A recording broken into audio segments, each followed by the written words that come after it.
जैसे इन दिनों में मेरा मन में ये पहला शमूएल का ये पुस्तक काफी आनंद दिया है। खासतौर से उसका मेन कारण ये है कि जैसे लॉकडाउन शुरू हो गया था, उस समय एक दफे मेरा ध्यान इस पुस्तक की ओर आया और उसके बाद जैसे मैं उस पुस्तक को मनन किया, पढ़ता था, मनन किया, तो काफी आत्मिक रूप से वो मेरे लिए आनंद और प्रोत्साहन का कारण बना। तो इसलिए मैं ये उम्मीद रखता हूं कि जैसे प्रभु इस वचन के द्वारा मुझे ताकत दिया या आशीष दिया है, उसी प्रकार हम सबको आज प्रभु ये वचन के द्वारा, शमूएल का पुस्तक के इन भागों के द्वारा प्रभु हम हर एक से वार्तालाप करेगा और प्रभु उसके लिए हम सबको सहायता और मदद करे। हम इस पुस्तक में जाने से पहले एक दो बातें पुस्तक के संबंध में मैं आपको शुरुआत में बताना चाहता हूं। ये ऐसा एक पुस्तक है जिसके विषय में हम सब लोग जानते हैं। बचपन से ही हम ये पुस्तक के बारे में सुना है, इसमें से तमाम कहानियों को हम सुना है और इसमें से तमाम बातें हमारे लिए बहुत ही परिचित है। मैं कुछ अजनबी बातों को आपके सामने रखने के लिए नहीं आ रहा हूं, तो इन परिचित बातों से ही प्रभु हम हर एक से बात करने के लिए मैं प्रभु में चाहता हूं। दूसरी बात, हम सबको मालूम है यह पुस्तक शमूएल के नाम से जाना जाता है और यह संभवतः है इस पुस्तक लिखने में शमूएल का काफी योगदान है और शमूएल कहीं नहीं, शमूएल के बाद उसके साथी लोग भी यह पुस्तक लिखने के लिए काफी मदद किया है या मेहनत किया है करके हम समझ सकते हैं। पहला शमूएल, दूसरा शमूएल, ऐसा है हमको यह पुस्तक हमारे हिंदी या इंग्लिश भाषा में है, लेकिन ऐसा बताया जाता है कि इसका जो इब्रानी पुस्तक में ये दोनों एक ही पुस्तक है करके हमको समझने के लिए मिलता है। ठीक है, मैं इन बातों को केवल एक इंट्रोडक्शन के रूप में आपको बताया और इस पुस्तक की ओर हम जब जाएंगे, यह पुस्तक का सबसे महत्वपूर्ण जो सच्चाई है वो किंगडम है, किंगडम यानी राजत्व। यह है इस पुस्तक का जो महत्वपूर्ण सच्चाई। यह पुस्तक में हम एक ट्रांसिशन देखता है, मतलब एक बदलाव हम देखते हैं। पुस्तक के शुरुआत में परमेश्वर अपने चुने हुए न्यायियों के द्वारा देश को, इस्राएल को शासन करता था, लेकिन हम जब आगे आते हैं हमको यह देखने के लिए मिलता है कि परमेश्वर अभी राजाओं के द्वारा उनके ऊपर शासन करता है। यानी परमेश्वर का डायरेक्ट शासन से वो राजा के ऊपर, राजा के जरिए से जो शासन है, ऐसा एक ट्रांसिशन, एक बदलाव हम देख सकते हैं। पहले जो शासन है उसको हम बता सकते हैं मोनार्की, थियोक्रेसी, और परमेश्वर डायरेक्टली, परमेश्वर का शासन चला रहा है। पर तो कुछ समय के पश्चात हम वो थियोक्रेसी को परमेश्वर छोड़ दिया और उनको राजाओं के जरिए से परमेश्वर शासन करने लगा, वो है मोनार्की। तो परमेश्वर का शासन करने का तरीका में एक परिवर्तन हम यहाँ पर देख सकते हैं। और हम इस पुस्तक को जब देखते हैं, यहाँ पर मुख्य रूप से 3 तरह का शासन हम देखते हैं। एक, एली और शमूएल के जैसे लोगों के द्वारा, न्यायियों के द्वारा परमेश्वर का शासन। शमूएल के विषय में हम मुख्य रूप से देखते हैं।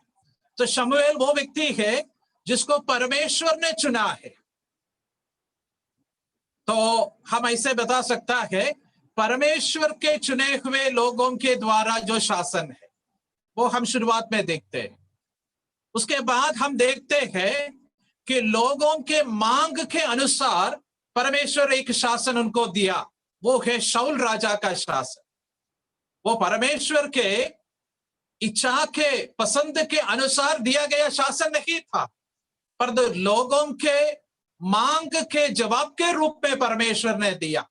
ये परमेश्वर की मर्जी वैसे नहीं थी, परंतु मजबूरी से परमेश्वर की मर्जी बनी। It is not the direct will of God, but it is the indirect will of God. It is not the perfect will of God, but it is the permissive will of God. परमेश्वर के इच्छा जबरदस्ती ऐसा परमेश्वर करवाया, ठीक है मैं ऐसा इनका शासन करेंगे।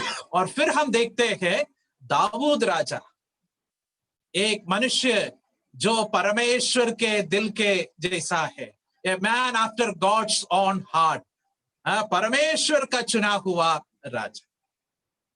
ये 3 प्रकार का ये शासन हम जब देखते हैं, हमारे मन में एक बात जो हमें परमेश्वर के शासन के समय में अभी भी जो चल रहा है उसके विषय में हमको जल्दी याद आता है। परमेश्वर का 3 प्रकार का शासन, 3 kinds of ruling of God। और पहला क्या है मालूम? पहले परमेश्वर की इच्छा से तय किए गए लोगों का शासन, जैसे न्यायियों का शासन है। न्यायियों का शासन वास्तव में कलीसिया के प्राचीनों के द्वारा परमेश्वर जो शासन करता है उसका एक छोटा सा चित्र है। It's a picture of the ruling of God through elders in a local assembly। ये है न्यायियों के द्वारा जो शासन है। लेकिन फिर हम क्या देखते हैं मालूम? फिर हम देखते हैं कि लोगों के मांग के अनुसार परमेश्वर उनको एक राजा दिया, और वो है शाऊल। वो परमेश्वर के पसंद के राजा नहीं था, परमेश्वर उनको ऐसा एक राजा दिया। ये भी परमेश्वर देने वाला है। कब है मालूम? ये कलीसिया का शासन के बाद। After the church age, God is going to give a ruler according to man's wish. और वो रूलर जो भी है, उस रूलर के बारे में, उस शासन करने वाले के बारे में हम पढ़ते हैं, उसको दिया गया तमाम नाम में एक नाम ये है कि वो एक जानवर है, एक पशु है। वो हम प्रकाशित वाक्य 13 अध्याय के शुरुआत के आयतों में पढ़ते हैं। एक पशु, एक शासक है, वो एक राजा है। वो कौन है मालूम? वो रोम के एक राजा होगा, और वो रोम के पहले के कुछ राजाओं से भी अधिक कठोर दिल का होगा, एक जानवर जैसा ही होगा। उसके विषय में बताना मेरा ये कर्तव्य नहीं है, या इस समय हम उसके लिए समय लेने का आवश्यकता नहीं है, पर तो मैं केवल उस बात को अभी केवल बता रहा। तो वो राजा है मैन्स किंग, यानी मनुष्यों का राजा, जैसा शाऊल है। और परमेश्वर उसमें खुश नहीं होगा। जैसे शाऊल में परमेश्वर खुश नहीं है, वैसे उस राजा में भी परमेश्वर खुश नहीं होगा। परमेश्वर उस राजा को दूर करेगा। उसके बाद परमेश्वर एक राजा देगा जो परमेश्वर के दिल का एकदम प्यारा है, a man after God's own heart. वो और कोई नहीं होगा, परंतु वो प्रभु यीशु मसीह स्वयं है। वो है 1000 साल का शासन जब परमेश्वर अपना देश में शासन करता है। पहला शमूएल में हम क्या देखते हैं? शाऊल राजा का शासन देखते हैं, पर तो दूसरा शमूएल में जब आते हैं दाऊद का शासन हम देखते हैं। अभी पहला शमूएल में हम देखते हैं दाऊद को, दाऊद भी अभिषेक किया गया है। he also was anointed, but there is a difference। वो डिफरेंस क्या है? the anointed king was rejected। वो अभिषिक्त राजा तिरस्कार किया गया है। ये है अभी यीशु मसीह का हालत। हम उसको सिंहासन पर नहीं देख रहे, सिंहासन पर और कोई है, लेकिन एक समय आएगा जब परमेश्वर अपना राजा को शासन करने के लिए अब राजगद्दी में बिठाएगा। वो है 1000 साल का शासन का समय। ठीक है, मैं एक तुलना के लिए इन बातों को आपके सामने रखा है। अभी हम इस पुस्तक में जब देखते हैं पहला शमूएल में, यहाँ पर 4 मुख्य नेताओं को हम देखते हैं। 4 इंपॉर्टेंट लीडर्स हम यहाँ पर देखते हैं। वो लीडर्स कौन कौन है? एक तो एली है, दूसरा शमूएल है, तीसरा शाऊल है और चौथा दाऊद है। We have 4 leaders here. Eli, शमूएल, शाऊल और दाऊद। ये सब हमको बहुत ही परिचित है, इसलिए मैं इन लोगों के विषय में ज्यादा वार्तालाप नहीं करता हूं। धीरे हम परमेश्वर के वचन से इनमें से कुछ बातों को देखते हैं। एली के संबंध में आप जरा देखिए, हमको वो कहानी मालूम है। एक शब्द में अगर एली के विषय में विचार करना है या उसको वर्णन करना है, in order to say a word about Eli, we can say that he was a man marked by failure. वो एक ऐसा व्यक्ति था जो पराजय से, हार से माना जाता है। वो हारा हुआ व्यक्ति है, फेल्ड नेता है, वो पराजित नेता है। फिर हम दूसरा नेता के विषय में पढ़ते हैं और वो है शमूएल। शमूएल के बारे में हम क्या पढ़ते हैं? शमूएल वो विश्वास योग्य था। He was marked by faithfulness. Samuel, he was marked by faithfulness. देखो, एक व्यक्ति वो हारा हुआ व्यक्ति है और यहां पर अगला व्यक्ति को परमेश्वर तैयार किया है और वो व्यक्ति का पहचान है, वो विश्वास योग्य है, वफादार है, फेथफुल है। तीसरा व्यक्ति शाऊल है। आप शाऊल को देखिए, शाऊल के जीवन को देखिए। शाऊल के जीवन में हम क्या देखते हैं? शाऊल के जीवन केवल शरीर की बातों से पहचाना जाता है। He was a man after flesh. उनके अंदर आत्मिक कोई मूल्यवत्ता हम नहीं देखते हैं। आत्मिक रूप से उसमें इतना क्वालिटी हम नहीं देखता है। और तो अगर हम उसके जीवन को देखेंगे, his life was marked with flesh or carnality. ऐसा एक व्यक्ति शारीरिक मनुष्य था या शारीरिक विचारों से वो उसको हम देख सकते हैं।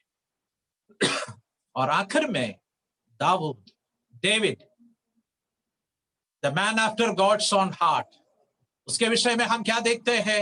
A man marked with the fellowship towards God, fellowship with God, परमेश्वर के साथ संगति रखने वाला व्यक्ति। देखिए, 4 नेता है और चारों के विषय में हम 4 बात देखा। अभी ये चारों का पद भी आप जरा देखिएगा। एली एक याजक है, he was a priest. शमूएल वो भी याजक का काम जरूर किया है, पर तो उससे बढ़कर he was a prophet. वो एक याजक भविष्यद्वक्ता था, यानी नबी था। और हम फिर देखते हैं सॉल और दाऊद, ये दोनों राजा थे। ये दोनों राजा थे। तो 3 officers in the kingdom of Israel. Israel के नेशन में, उनके उस जाति के उधर जो 3 जो पद था, वो हम तीनों देखते हैं। याजक को भी देखते हैं, नबी को भी देखते हैं और राजा को भी देखते हैं। याजक था एली, जो हारा गया व्यक्ति था। नबी था शमूएल, जो विश्वास योग्य था, फेथफुल था। राजा था शाऊल, जो शारीरिक बातों में या शारीरिक नजरिया से जीवन बिताया है। और दाऊद है जो परमेश्वर से संगति रखने वाला एक व्यक्ति। अभी हम आगे बढ़ने से पहले एक बार हमारे जीवन को जरा परखिए। हम कौन है? हम याजक लोग हैं, पर तो कैसे याजक लोग हैं कि हम फेल्ड प्रीस्ट है, हम हारा हुआ याजक लोग हैं या हम शमूएल जैसे विश्वास योग्य है? क्या हम शाऊल जैसे शारीरिक है या दाऊद जैसे परमेश्वर के संगति का आनंद लेने वाले लोग हैं? एक सवाल हम अपने जीवन में देखना है। अभी दाऊद के वो संगति का आनंद हम देखना है तो हमको ये मालूम है कि दाऊद को हम जब कभी देखते हैं, यह मुख्य रूप से दाऊद का जीवन का पहचान है कि दाऊद परमेश्वर के साथ अपना समय व्यतीत करता है। दाऊद पहले जंगल में था। दाऊद के जीवन में परमेश्वर से उसका जो संगति मीठी थी। दाऊद गोलियत से लड़ने के लिए निकला परमेश्वर के नाम से। वो संगति का महत्व हम देखते हैं उधर। फिर हम दाऊद को देखते हैं कि वो काफी बार चुपके इधर उधर भागते हुए रहता है। वहां पर भी he was having that fellowship with God. सिंहासन पर तब भी वो हम देखते हैं तमाम कमियां दाऊद के जीवन में थी, लेकिन he always valued the fellowship with God. इतना मैं शुरुआत के तौर पर बता करके मैं आगे बढ़ना चाहता। प्रभु का एक दास शमूएल के विषय में ऐसा एक टिप्पणी दिया और वो टिप्पणी ये है कि गॉड्स इमरजेंसी मैन, परमेश्वर का आपातकालीन मनुष्य। गॉड्स इमरजेंसी मैन मतलब इमरजेंसी में परमेश्वर जिस व्यक्ति को तैयार किया है वो व्यक्ति है शमूएल। परमेश्वर मुझे और आपको भी मदद करे कि परमेश्वर हमें ऐसा एक समय पर रखा है जो एक तरह से इमरजेंसी का टाइम है, आपातकालीन समय है। और may God help us to be like Samuel in these days. हम इस शमूएल के पुस्तक से हम देखने मतलब उसके शुरुआत के भागों से कुछ विचार रखना मेरी इच्छा है।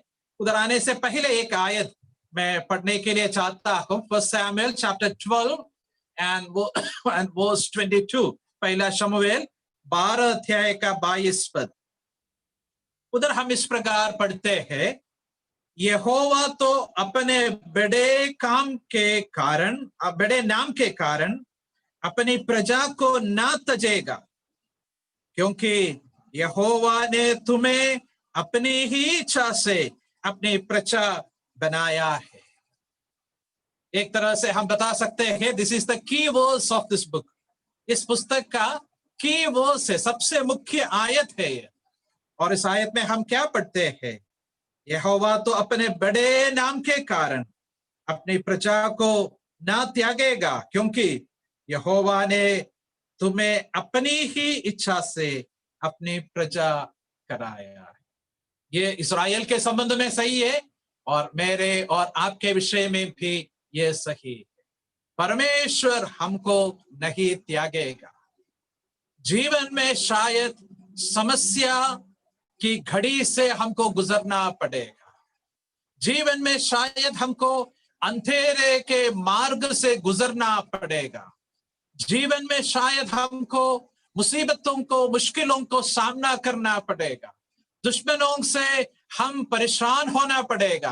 पर तो याद रखिएगा, परमेश्वर अपने लोगों को कभी नहीं त्यागेगा। कारण क्या है? परमेश्वर हमको चुना है। कैसे चुना है? अपनी ही इच्छा से हमको चुना है। परमेश्वर हमको चुना अपनी, मेरी और आपके कुछ खूबी के वजह से नहीं, पर तो परमेश्वर के अपनी ही इच्छा से परमेश्वर ने हमको चुना है। तो क्या ये परमेश्वर हमको छोड़ेगा, हमको त्यागेगा? नहीं त्यागेगा, क्योंकि परमेश्वर अपने नाम के वजह से हमको नहीं त्यागेगा।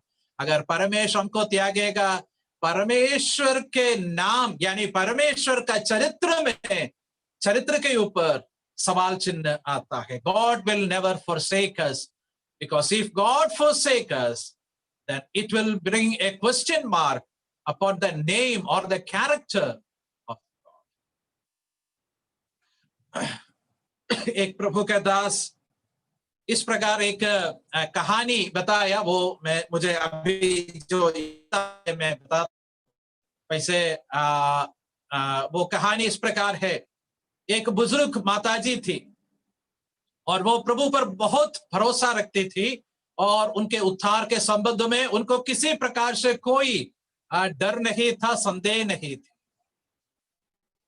तो उससे एक दफे एक व्यक्ति आकर के ये पूछा कि आपको ये पक्की है कि आप स्वर्ग जाएगी? तो वो माताजी जो विश्वास में बिल्कुल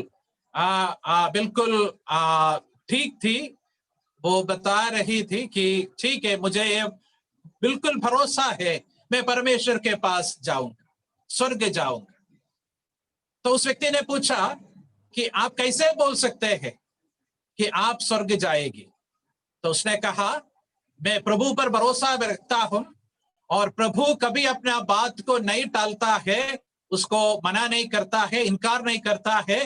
प्रभु विश्वास योग्य है, इसलिए मैं प्रभु के इस वचन के अनुसार मैं स्वर्ग जाऊंगी।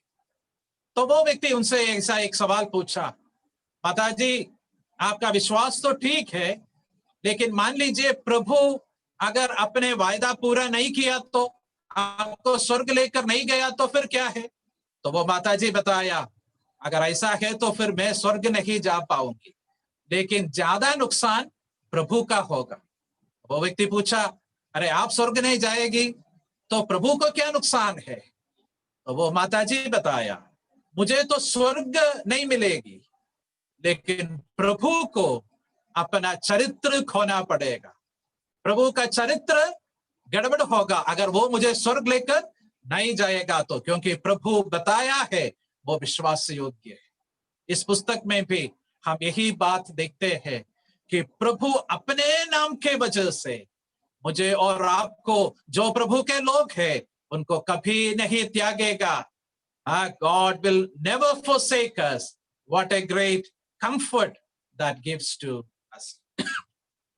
हम अभी पहले अध्याय की ओर आएंगे, शमूएल का पुस्तक, पहले शमूएल और उसका पहले अध्याय की ओर। हम सबसे पहले इस पुस्तक का संदर्भ के विषय में एक दो बातों को देख करके हम आगे जाएंगे। यह पुस्तक का संदर्भ के विषय में हम जब देखते हैं, the background of this book, हमको ये मालूम है this are the last days of जजेस, न्यायियों के सेवा के अंतिम दिन है।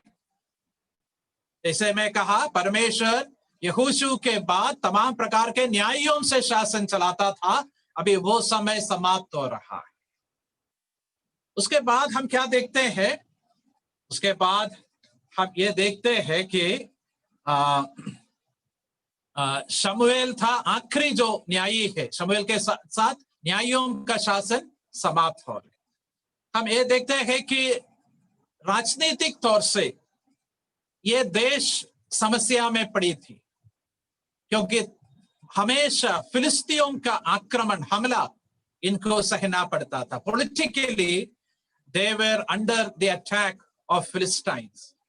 तो इसलिए ये समय जो है किसी प्रकार से आशा की समय नहीं थी, पॉलिटिकली, राष्ट्रीय तौर से यानी राजनीतिक तौर से, और मॉरली नैतिक तौर से अगर आप देखेगा तो ये देश का हालत काफी बुरा था। वो समझना है तो आप न्यायियों के पुस्तक जाकर के देखना, उधर हम क्या पढ़ते हैं, बार बार एक फ्रेज हमको देखने के लिए मिलता है कि उस समय इस्राएल में कोई राजा नहीं था, लोग जो अपने नजर में अच्छा लगा था वो करता था। People did that which was right in their own sight. अपने ही नजर में जो अच्छा होता है, अच्छा लगता है, वही करता गया। ये था उनका मॉरल सिचुएशन।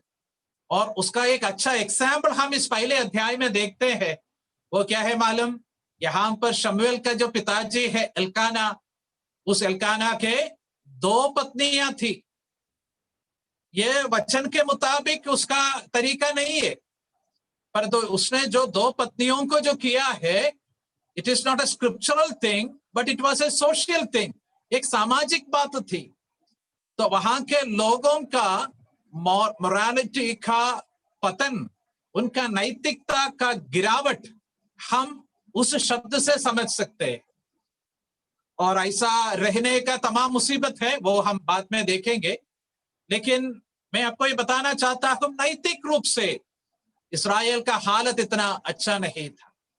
आपको मालूम है कि जैसे न्यायों का पुस्तक समाप्त होता है, कितनी बुरी दशा में इस्राएल आ पहुंची थी। शिमशोन का कहानी समाप्त करके उसके बाद न्यायों के समय का नैतिक हालत जब परमेश्वर की आत्मा हमारे सामने जब खुलासा करता है, मैं और आप उसको पढ़ना नहीं चाहते हैं या उसका आनंद लेना नहीं चाहते हैं, क्योंकि वो नैतिकता के पतन को, गिरावट को हमारे सामने दिखाता है। ठीक है, मॉरली बहुत ही बुरी कंडीशन थी, लेकिन सबसे मुख्य बात स्पिरिचुअल कंडीशन है। और मॉरल कंडीशन उसका एक रिफ्लेक्शन है, पर तो उनका स्पिरिचुअल कंडीशन कैसा है। स्पिरिचुअल कंडीशन के बारे में हम जब देखते हैं, हम ये देख सकते हैं कि वहां का हालत वो बहुत ही बुरा थे। हम वहां पर इस प्रकार पढ़ते हैं, वहां का जो मुख्य याजक है वो एली है, and he was pictured as a weak man right from chapter 1 to chapter 4. He was pictured as a very weak man. It's a picture of the priesthood of Israel at that time. उस समय का इस्राएल का याजकपन का एक सही चित्र है Eli का ही जीवन। पहले अध्याय से 4 अध्याय तक हम जब उसके विषय में पढ़ते हैं, एक कमजोर व्यक्ति के रूप में हम देखते हैं। शारीरिक रूप से उनके कमजोरी हम समझ सकते हैं। कारण क्या है मालूम? क्योंकि वो बुजुर्ग था, वो बहुत ही ज्यादा उम्र तक जीवित रहा है। शारीरिक रूप से जैसे उम्र बढ़ता है ताकत कम होता है, लेकिन उनका ताकत केवल शारीरिक तौर से कम हुई इतना नहीं। He was not only physically weak, but he was weak in every aspect. Spiritually भी वो weak था। और हम ये भी देखते हैं कि उनके बच्चों का हालत कितना बुरा था, और ये एक पिता के रूप में और याजक के रूप में उन लोगों को ठीक नहीं कर पाया। The condition of the high priest Eli was a picture of the spiritual condition of that nation. उसके बच्चों के विषय में आप देखिए, उसके बच्चों के विषय में हम ऐसे पढ़ते हैं 2 अध्याय के 12 पद में कि उन लोग कैसे लोग थे। उन लोग दुष्ट लोग थे। वहां पर देखो पवित्र आत्मा क्या शब्द इस्तेमाल किया है। एली के पुत्र तुच्छे थे, यहोवा की पहचाना। एली के पुत्र यहोवा को नहीं पहचाना। They did not know the Lord. याजक के पुत्र है, इसलिए उन लोग भी याजक है। आप देखिए, उन लोग रहता है याजक जैसे, कपड़ा पहनता है याजक जैसे, काम करता है याजक जैसे, बलि ये सारी बातों में उन लोग भी आता जाता है। पर उन लोग परमेश्वर को, यहोवा को नहीं पहचानता था। They did not know the Lord. आज का मसीहत का एक सही चित्र है ये। बहुत सारे कार्यक्रम है, बहुत सारे आत्मिक भाषा है, बातचीत है, लेकिन उस आत्मिकता बहुत ही कम है। चलो मसीहत का हालत ऐसा रहने दो, एक समय या एक मिनट के लिए हम हमारे जीवनों को जरा परखें। क्या हमारा जीवन ऐसा है? हम याजक है, याजक जैसे हम व्यवहार करते हैं, पर दो हकीकत में हमारा जीवन कैसा है? हमारे जीवन का अंदरूनी, the internal aspects of our life, वो कैसा है, ये हम परख सकते हैं। Spiritually the condition of Israel was very weak. दूसरे अध्याय का 14 पद को आप देखिए, वहां पर हम क्या पढ़ते हैं उनके विषय में, और वहां पर हम ऐसे देखते हैं कि वो उन लोग जो भी बलि चढ़ाते थे, ऑफरिंग्स जो भी है, सैक्रिफाइसेस जो भी है, ये सब याजक का हिस्सा बनता है। पर तो उन लोग ये जब चढ़ाते हैं, उन लोग उस भोजन को देखता था। देखिए, बाकी लोग बड़े भय के साथ, प्रेम के साथ, समर्पण के साथ खर्च करके परमेश्वर के लिए बलि लेकर के आते हैं, पर तो ये याजक के बेटे उसको केवल अपना आमदनी या खाना के रूप में देखा। Others brought these offerings with great sacrifice, but the priests looked to those sacrifices as mere income. What a sad situation. पहले क्या करता था? उन लोग पहले परमेश्वर को बराबर बलि चढ़ाने से पहले ही वो सब अपने पास लेकर जाते थे। ये मैं सोचता हूं कि हमारे विश्वासियों के बीच में भी ये हालत है कि हम लोग जो परमेश्वर का राइट है वो परमेश्वर को नहीं दे पा रहे।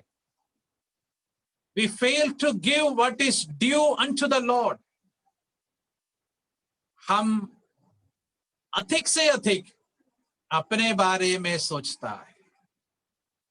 We are least concerned about the glory of the Lord, but we are most concerned about our own glory.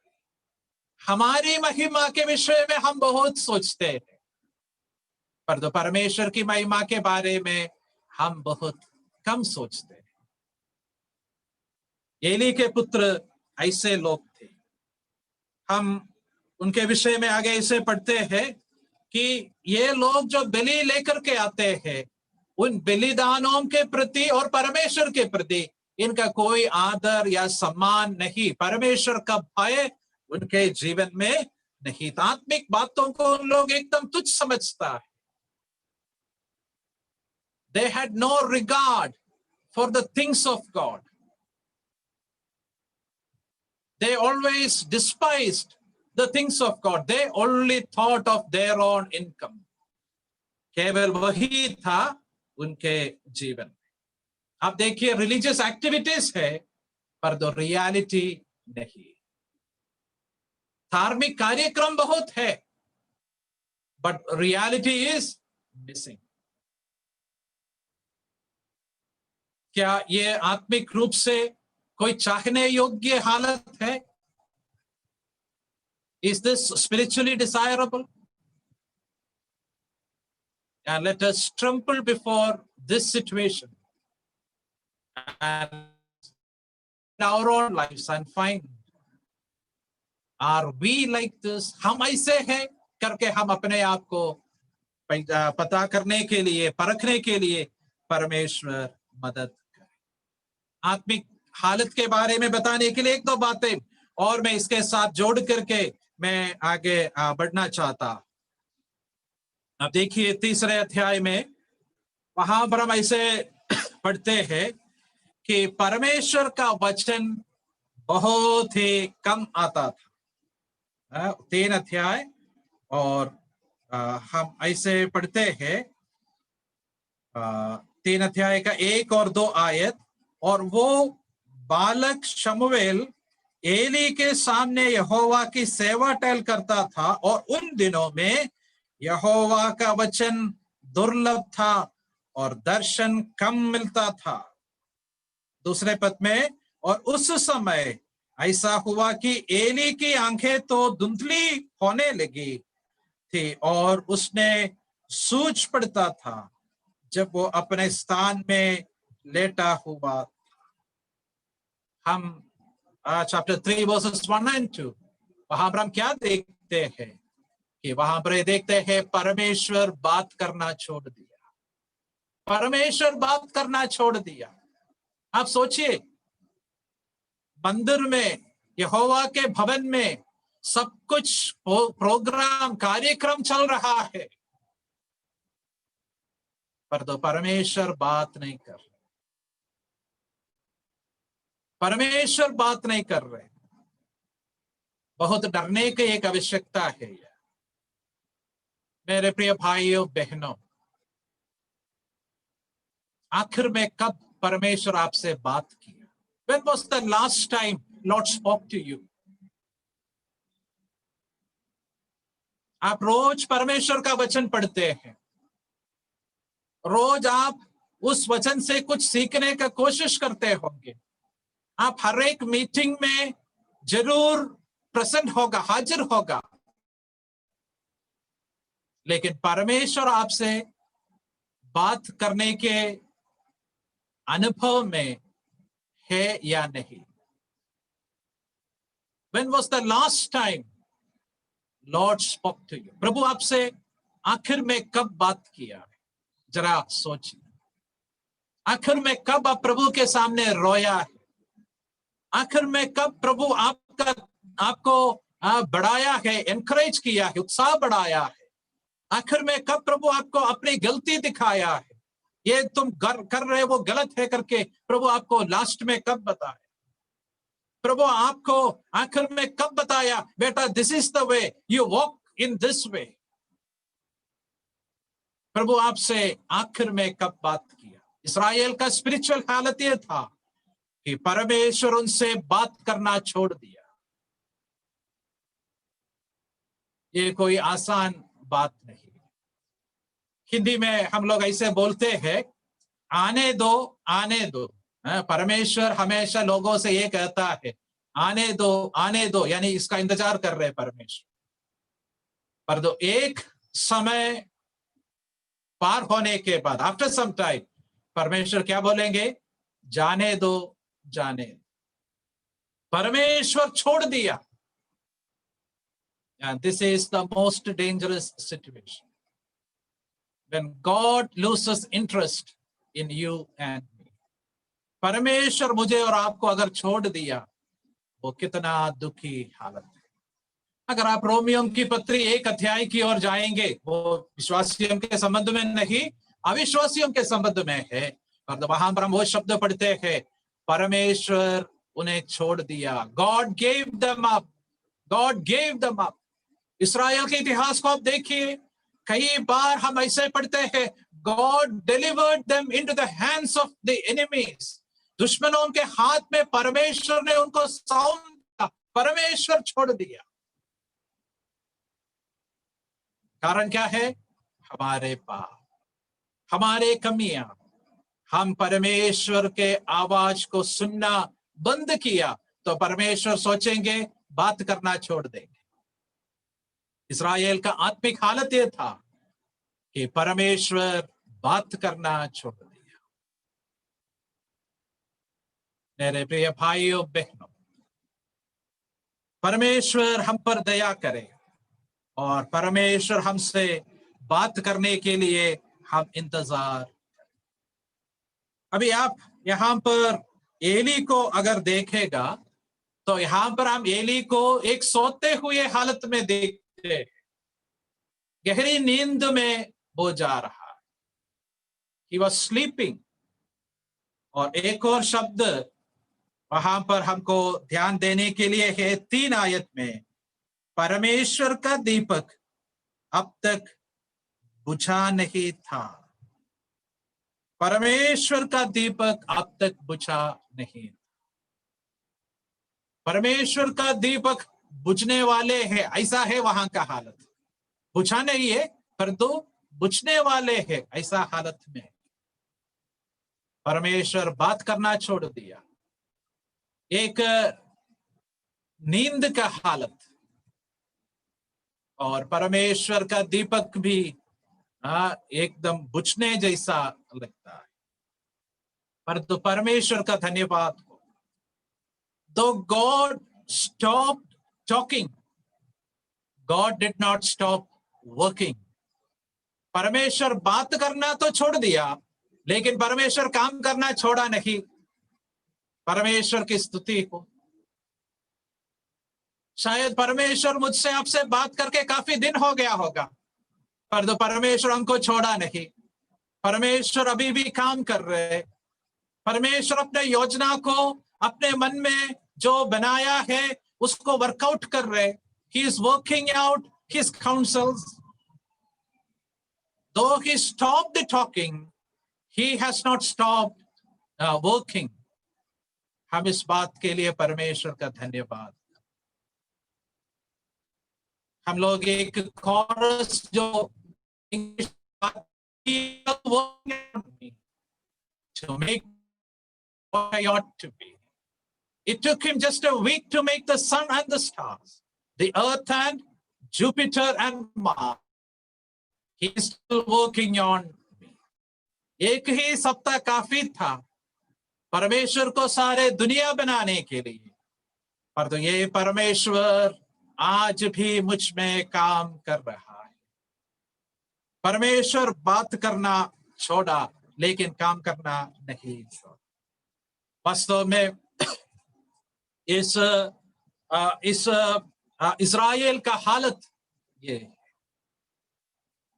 केवल किसी एक का नहीं, परंतु एक जाति के तौर पर, एज ए नेशन, उनका कंडीशन ये था। अभी मैं आपका ध्यान अगली बात की ओर लेकर आना चाहता हूं, जो थोड़ा समय हमारे सामने रह गया है, और वो है इस शमूएल के परिवार के तरफ मैं आपका ध्यान लेकर आना चाहता हूं। मैं अभी तक ये बता रहा था कि how difficult was those days, how difficult were those days of Samuel, how dark were those days.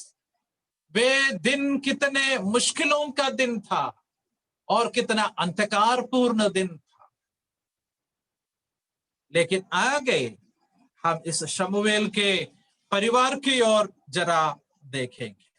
शमूएल के परिवार की ओर हम जब देखते हैं, हम ये पढ़ते हैं उसके पहले अध्याय का पहले पद में, एफ्राइम के पहाड़ी देश के रामाथोम सोपीम नाम नगर के निवासी एल्काना नाम एक पुरुष था।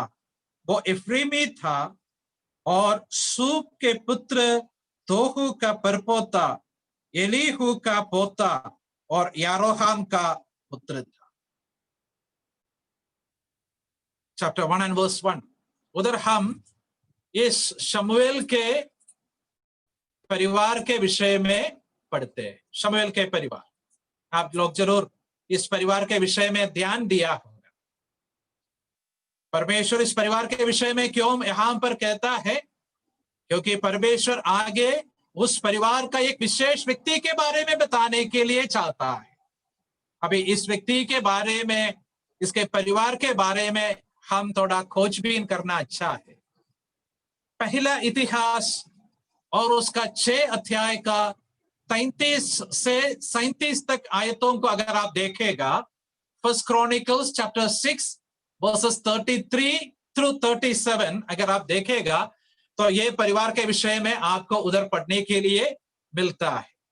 मैं वहां खोलकर कभी नहीं पढ़ता हूं, परंतु अगर आप में से किसी व्यक्ति वो नहीं जानता है, जाकर के फिर पढ़ सकते हैं। वहां पर हम इस परिवार के विषय में पढ़ते हैं।